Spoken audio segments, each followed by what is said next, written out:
독하기와 좋아하기 항상 저의 큰 힘이 됩니다. 안녕하십니까. 2월 9일 금요일 러브펀드의 증시 토크입니다. 자, 이번 주 내내 증시가 큰 폭의 하락세를 보이면서 시장 전체적으로 패닉 심리가 나타났습니다. 자, 오랫동안 상승세가 지속되었던 미국 증시가 크게 하락하면서 이러다가 과거 폭락했던 그러한 장세가 나타나는 것이 아니냐, 그런 불안감에 휩싸인 투자자분들이 많으신데요. 자, 오늘은 이번 주에 발생한 급락장을 보면서 과거 최근 10년 내에 발생했던 세 번의 급락장과 한번 비교를 해 보았습니다. 자, 그렇다면 과거의 세 번의 급락장에서는 어떤 증시 모습이 나타났을까요? 오늘 증시 토크를 통해서 함께 보시기 바랍니다. 자, 현재 단기 급락장 10년 내에 세 번의 사례를 비교하여 보다. 오늘 글 제목은 바로 이렇습니다. 자, 10년 내라고 하면요, 2008년부터 해서 2018년까지 10여 년 동안의 굵직한 급락 사례를 떠올려 보시면 되겠습니다. 단적으로 이제 가장 먼저 떠오르시는 거는 2008년 금융위기일 거고, 그 다음으로 있는 거는 2011년 8월에 유럽 위기가 바로 떠오르실 겁니다. 그 다음으로는 2013년 6월에 버냉키 쇼크, 그리고 2015년에는 이제 중국발 증시 부담이 있었습니다. 자, 그런데 가장 마지막인 2015년 케이스 같은 경우에는 그 전부터 이제 증시가 쭉 하락해 왔기 때문에 마지막 끝물의 하락이었다라는 것이 보이긴 했습니다만, 자, 2008년 금융위기, 그리고 2011년 8월의 하락, 그리고 2013년 6월의 하락은 상승세가 지속되다가 갑자기 꺾였던 그런 패턴이기 때문에 올해 지금 2월 달에 나타난 증시 하락과 많은 부분 일맥상통하는 부분이 있습니다. 자, 그래서 그 세 가지 최근 10년 내 세 번의 급락 시기, 증시는 어땠는지, 그리고 그 안에 어떤 특징이 있었는지 한번 살펴보겠습니다. 자, 일단 시기순은 아니고요, 가장 머릿속에 먼저 떠오르는 순으로 한번 준비를 해봤습니다. 자, 케이스 1, 2011년 8월 유럽 위기 케이스일 경우 어떠했는가를 한번 먼저 살펴봤습니다. 자, 2011년 8월은요 시기적으로 지금하고 좀 비슷한 부분도 없지 않아 있습니다. 지금은 이제 미국이 금리를 꾸준히 올리면서 전체적으로 긴축이 조금씩 진행 중인 과정이고, 그리고 2011년 8월 같은 경우에는 그 두 달 전인 2011년 6월에 양적 완화가 2차 양적 완화가 종료가 됐습니다. 그래서 6월부터 해서는 연준이 그 시장에서 채권을 사들이는 게 멈추게 되고, 다른 얘기로는 이제 그 돈이 시장에 풀리지 않았습니다. 그러다 보니까 2011년 7월부터 해서 조금씩 유럽 쪽에 조금 불안한 소식들이 계속 나타나기 시작하다가요, 그게 8월에 일시에 터졌습니다.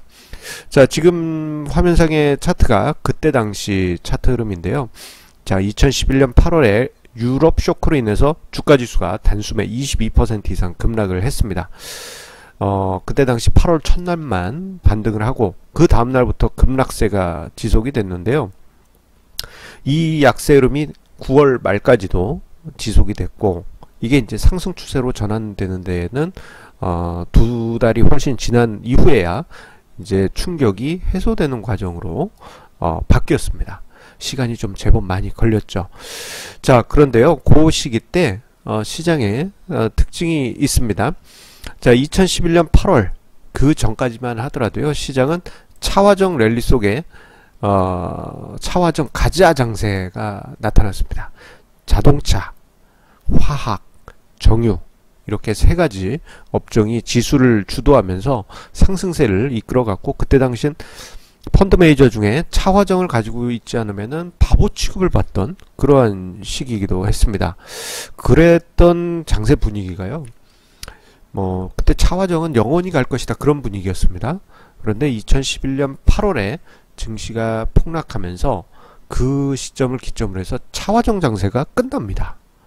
뭐 그 후에 뭐 자동차 몇몇 업종이 종목이 살짝 뭐 다시 반등하긴 했지만 궁극적인 차화정 장세는 끝나게 됐고요. 자, 그 이후부터 해서 시장의 분위기가 바뀌게 됩니다. 오히려 그 이후부터 해서는 삼성전자를 중심으로 한 전기전자 업종이 시장을 주도를 하기 시작합니다. 그런데 앞서 차트에서 보여드렸지만 급락 후 다시 회복이 되는 과정까지는 좀 몇 달간의 시간이 필요했습니다. 그 기간 중에 이제 투자자분들의 공황 상태는 제법 길게 지속이 되긴 했는데요.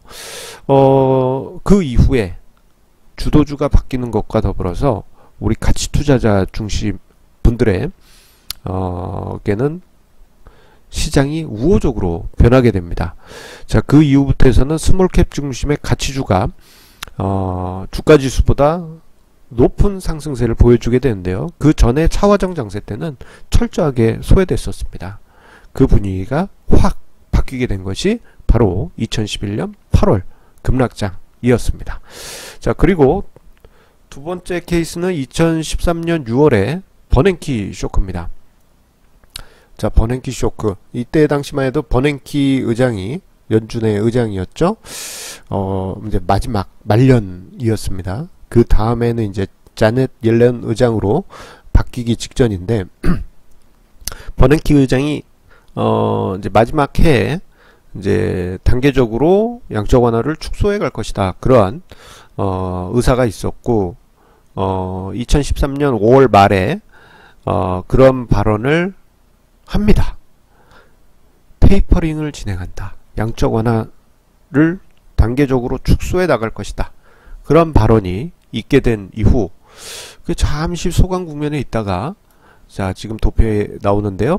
2013년 6월에 급락장이 나타나게 됩니다. 단숨에 10% 넘는 주가지수 급락세가 나타났고요. 그로 인해 가지고 요 당시 뭐 테이퍼링 이슈도 있었고 그러면서 이제 글로벌 유동성은 끝났다. 이제 세계 증시는 이제 나락으로 떨어질 것이다. 그러한 심리적 분위기가 가득했습니다. 하지만 이때 당시는 생각보다 빨리 회복을 했습니다. 점점 시장이 견조하게 경제가 돌아가고 있었고요.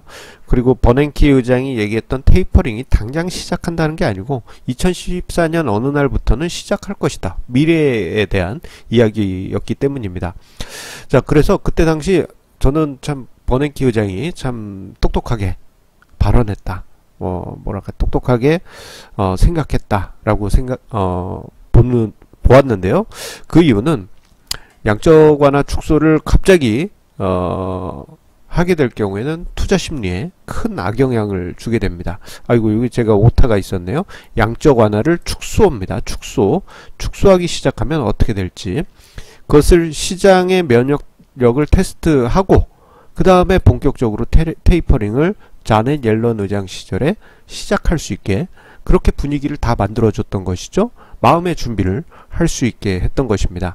자, 그런데요. 요 시기 때도 2011년 8월과 같은 비슷한 현상이 나타납니다.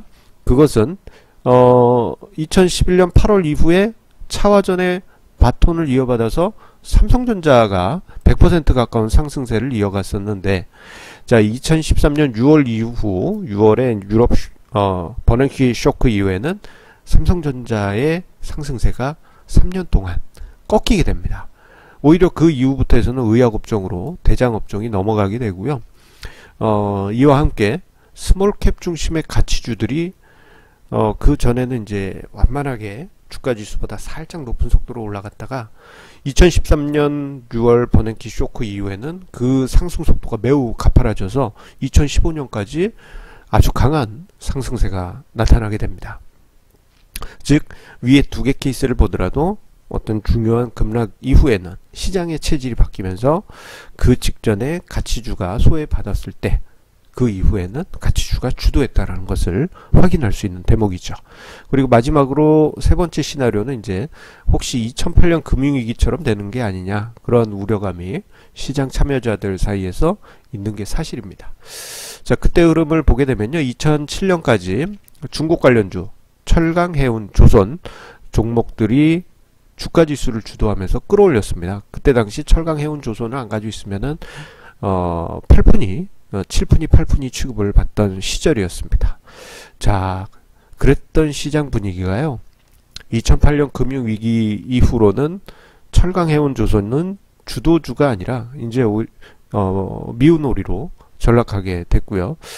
그때 당시 보면은 이제 하락세가 1년여 지속이 됐죠.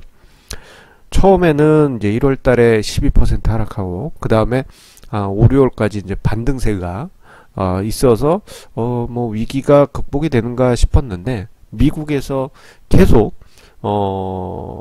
주요 투자은행들이 부도가 났다, 파산했다 그런 이야기가 하나씩 계속 이어지면서 급기야 2008년 10월에 리먼 브러더스 사태가 촉발되면서 증시는 대폭락 상황이 벌어지게 됩니다. 자, 그때 공포, 그때 하락은 투자자들로 하여금 증시를 떠나야 된다라는 본능을 자극을 시켰죠. 매우 극단적인 폭락이었기 때문입니다. 자, 그런데요, 그때 그 공포 심리를 이긴 분들, 뭐 저도 이때 공포를 잘 이겨냈습니다만 2009년을 그 후에 맞게 되죠. 시장에서는 계속 부정론이 있었습니다만 시장은 정말 빠른 속도로 회복해서 1년 폭락, 1년 급등하는 그러한 장세의 흐름이 나타나게 됩니다. 예, 순식간이었습니다. 1년 쫙 빠졌다가 1년 순식간에 제자리로 돌아왔던 것입니다. 그러면서 조선철강 해운주의 주도업종은 그 기간 중에 이제 대장이 아닌 이젠 못난이로 몰락하게 되고 그 이후에 새롭게 등장한 차화정이 랠리의 중심에 서게 됐던 것이죠. 그것은 차후에 2011년 유럽 위기 때 쇼크가 발생하면서 그 랠리가 끝나게 됩니다. 이러면서 이제 시나리오 1번으로 연결된다 할 수 있겠습니다. 자, 그런데요, 그 기간 중에 가치 투자 종목을 보게 되면 2007년에는 대형주 중심의 주가지수 장세 속에 가치주들이 2007년 하반기 때 조금 많이 소외되는 모습이 있었습니다. 하지만 2009년에는 강하게 치고 올라가면서 한풀이하는 그러한 수익률을 2009년에 만들기도 했습니다. 자, 이런 점을 보게 되면요, 우리가 세 가지 케이스에서 공통점 세 가지를 찾아볼 수 있습니다. 첫 번째로는 주도업종이 바뀐다는 것입니다. 예, 지금 같은 경우 보게 되면 작년, 재작년에 삼성전자가 주도해가지고 시장의 주도업종이 전기전자, 삼성전자가 주가지수를 끌어올렸지만 이제는 좀 이제 만약에 이번 쇼크가 생각보다 깊어질 경우에는 뭐 지금도 충분히 깊습니다만 아예 트렌드 자체가 바뀔 가능성이 높겠고요. 그러면 새로운 대장주들이 들어올 가능성이 매우 높습니다. 자, 그러면 그게 어떤 업종이 될지 한번 저도 궁금합니다. 자, 그리고 두 번째로는요, 가치주들이 그 직전에는 차별화 장세로 인해서 힘을 못 쓰지만 그 이후에는 시장이 돌아서면서 가치주가 힘을 발하게 됩니다. 자, 요게 가장 중요한 공통적인 특징입니다. 위의 도표는요, 2009년 2월부터 해서 종합주가지수와 가치 투자 포트폴리오의 수익률 흐름인데요. 자, 2011년 8월 그 직전을 보게 되면 2009년까지 가치주가 치고 올라갔던 부분이 있지만 2010년부터 해서 11년까지는 주가지수가 더 많이 상승합니다. 차화정 장세 때문이었어요. 상대적으로 가치주는 못난이 걸음을 걸었었죠. 자, 그러다가 2011년 8월 이후에는 가치주가 힘을 내기 시작했고 주가지수 주도주들은 빚을 발하지 못하게 됩니다. 그러다가 이제 2013년 정도에 다시 한번 주가지수가 상대적으로 더 강한 흐름 보이다가 2013년 6월 버냉키 쇼크 이후에 그때 이후부터 해서는 아예 가치주들이 매우 강한 상승세를 만들게 되었죠. 자, 이런 흐름이 이번 2월 장세 이후에 만들어지지 않을까 그런 기대감을 가져보고요. 마지막으로 우리가 생각할 부분이 있습니다. 시장이 급락하게 되면은 주가가 하락했기 때문에 탈출해야 된다라는 생각을 많이 하시는데, 주식시장은 자기 가치가 있기 때문에 결국은 자기 자리로 돌아오게 됩니다. 예. 최근에 이제 가상화폐 시장이 크게 하락하면서 관련한 뉴스나 게시글 또는 답글을 쭉 보게 되면요, 이런 얘기가 공통적으로 있습니다. 주식은 하락해도 기업 가치라도 있지, 예, 가상화폐는 가치 자체가 없지 않은가, 이런 얘기가 있습니다. 즉 주식시장은 하락을 하더라도 기업 가치라는 본연의 존재가 있습니다. 뭐 그렇다고 하더라도 뭐 거품이 낀 고평가된 종목은 뭐 끝없이 하락할 수가 있습니다. 하지만 저평가된 종목은, 그리고 주가 지수는 충분히 하락하면 다시 자리로 돌아올 수 있는 힘이 충분하기 때문에, 예, 시간은 걸리지만 다시 돌아올 수 있다라는 기대를 가지게 합니다. 그래서 요즘 이제 좀 좋은 어원은 아닙니다만, 이제 요즘 표준 명사처럼 쓰이는 단어가 있죠. 존버 정신. 예, 잘 끝까지 버티다 보면은 주가 지수는 다시 제자리로 돌아오게 됩니다. 자, 그렇기 때문에 이번 하락장, 뭐 일정 기간 좀 어려운 기간은 있을 수 있습니다만, 마음을 단단히 가지시고 그리고 원칙을 지켜가면서 가치 투자 이어가신다면, 혹은 새로운 대장주를 찾아서 투자를 하신다면 이번 조정 이후에 새로운 기회를 맞으시리라, 그렇게 생각이 됩니다. 자, 오늘 금요일 증시 토크로 해서 이번 주 증시 토크는 여기까지 하도록 하겠고요. 다음 주에도 좋은 주제로 찾아뵙겠습니다. 항상 시청자님들의 구독하기, 좋아하기 버튼 저에게 큰 힘이 됩니다. 감사합니다.